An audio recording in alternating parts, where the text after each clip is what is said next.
वसई विरार शहरामध्ये गेल्या काही दिवसांपासून पावसाने विश्रांती घेतली, मात्र रविवारी दुपारच्या नंतर पावसाच्या हलक्या सरींना पुन्हा एकदा सुरुवात झाली आहे।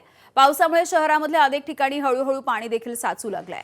नालासोपारा पूर्वेकडच्या वाकडपाडा पेल्हार रोडवरच्या खड्डेमय रस्त्यांची दुरावस्था पुन्हा एकदा उघड होतीये। या ठिकाणी रस्त्यालगतची गटारं तुंबली आहेत, सांडपाणी रस्त्यावरती साचतंय। पावसाचं पाणी नसून गटारामधलं पाणीच रस्त्यावरती जमा होतंय, त्यामुळे ही परिस्थिती अधिक गंभीर बनतेय। परिणामी संपूर्ण रस्ता चिखलमय झालाय। वाहन चालकांना मोठ्या कसरतींचा सामना करावा लागतोय।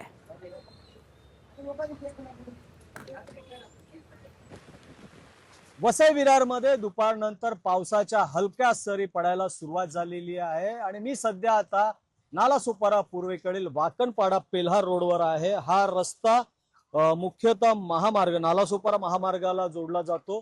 आपण जर बघितलं तर वाकणपाड्याचा हा जो मधला भाग आहे याची अत्यंत दयनीय अशी अवस्था झालेली आहे।